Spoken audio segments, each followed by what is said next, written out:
It's been 3 years since the world burned.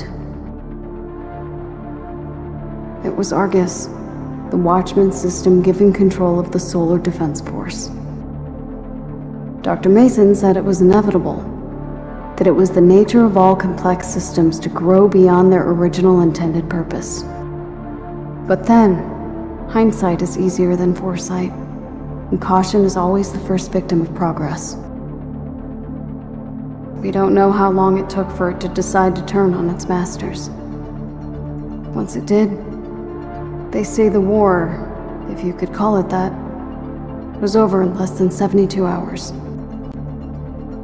72 hours for the Earth Defense Force to be vaporized by an automated fleet of their own ships, and for centuries of humanity's achievements to be wiped off the face of the planet.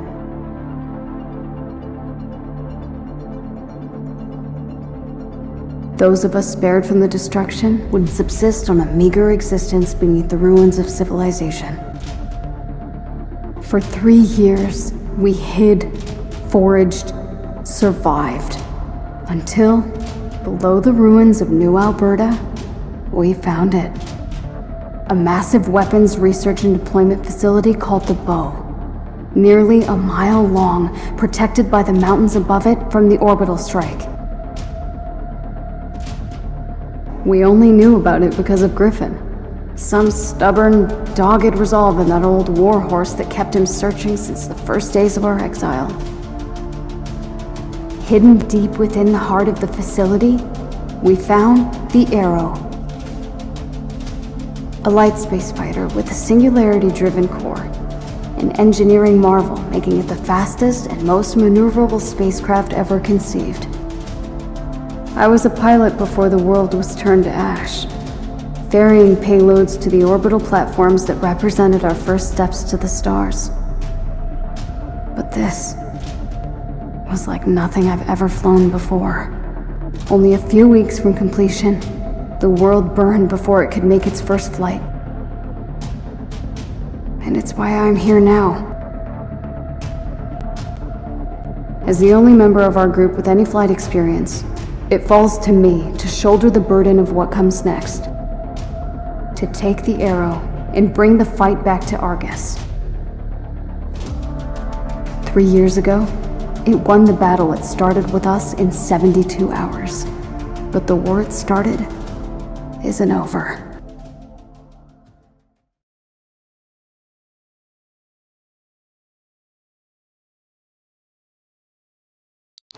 Ready for taxi. Red alarm, check. Magnetic accelerator channel is primed. Compass open, coordinates set. All systems are green. Arrow 1, ready for launch. Good luck. Here goes everything.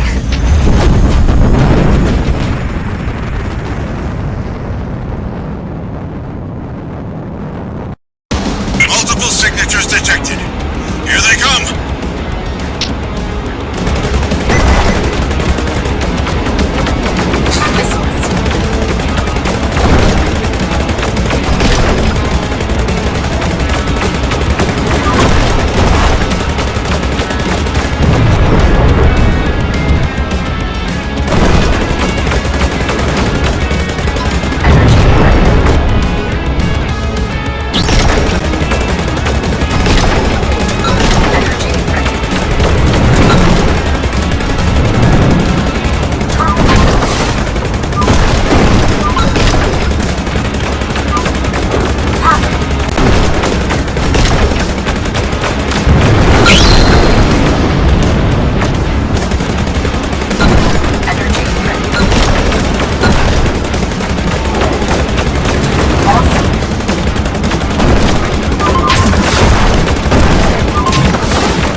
Orbital window achieved.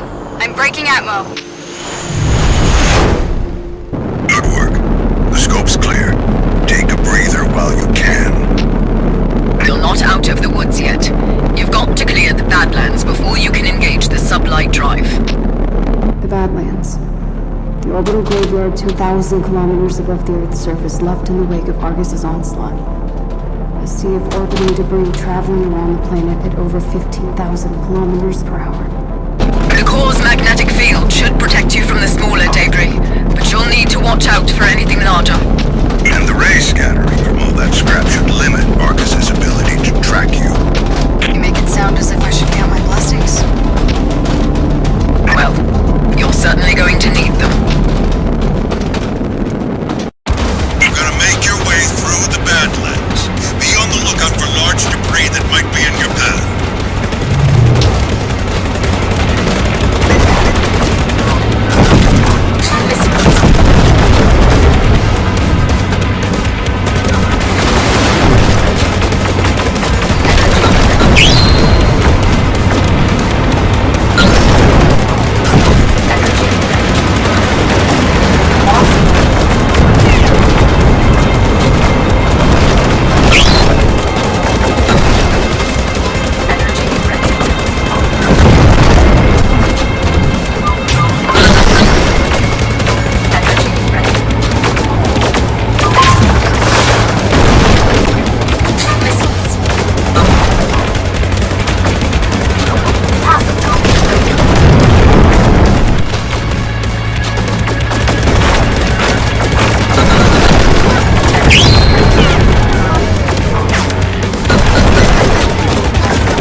furthest you've flown, isn't it? Yeah. Not a lot of demand for payload pilots out here. Argus has strategic installations among the outer planets of the Sol system. It spread its resources across half the moons between Jupiter and Neptune. Listen up. The sublight drive has limited jump capacity. I estimate you've got fuel enough for 2, maybe 3 strikes. I've charted 2 possible courses for you. That sounds like a half measure no matter how you slice it. We knew this was going to be a limited action, Nadia, not a suicide mission. With your limited jump capacity, you can hit the forge on Io and the relay on Titan. Or we can set our sights inward, hit the facility on Umbriel, and then take on the fleet in Saturn orbit. Both routes are risky. Dr. Mason and I are of differing opinions here with regard to which course to take. Commander. She is of the opinion that taking the fight to Argus early on will give us the best chance to take it down. I feel, however, that taking out the forge and the relay will offer us the best chance to make a serious dent in its manufacturing capacity while living to fight another day. And the third option? What about the third option? We can hit them all. Nadia. We ran the numbers, Nadia. There isn't enough juice in the capacitor for more than 4 jumps, and life support won't last more than a week. It'll take 7 years at full burn to return without sublight capability, and I'm fairly certain your air won't last that long. But you don't deny that we can do the most damage by doing the most damage. Which means we lose our only spacefaring asset in the process. And that is assuming the unlikely event that you could accomplish such an endeavor. In the best case scenario, even if you succeed despite the odds, we lose the Arrow and we lose our pilot. Look, it would be different if we had time to get all of the Arrow's weapon subsystems enabled prior to contact. Some of the components are actually designed to utilize the armament system to feed back into specific components within the Singularity core, if we'd have the time to enable them all from the start. Don't forget what we talked about, Nadia. Keep a level head. I remember. But I'm not a soldier, and I'm not a scientist. How can he be so stoic all the time? All of us lost everything. Very well. You know where we stand. But, Commander... She makes her own choice. Once the die is cast, we can either choose to help her succeed, or accept defeat.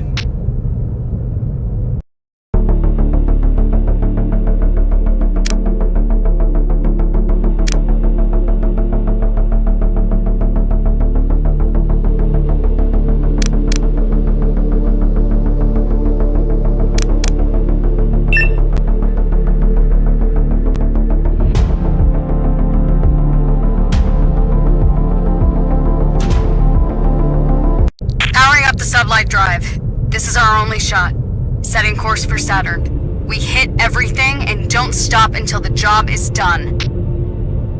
Argus took over the Saturn relay Dodicos right before the war began. It was the primary communications relay for the Sol network, and Argus likely uses it to coordinate activities in the rest of the system. It used to orbit Titan, but Argus took it into the planet's A-ring because of its tactical value.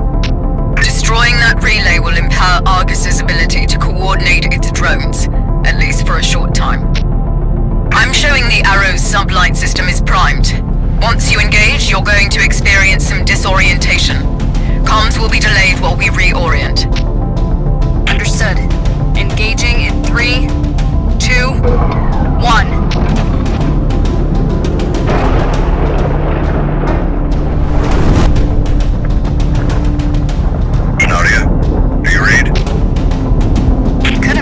Nausea. Jumps cause disorientation, not nausea. You're oriented on a planar approach to the A-ring. It's about to get crowded up there. Keep a cool head. And watch for the floating ice. Was that a joke?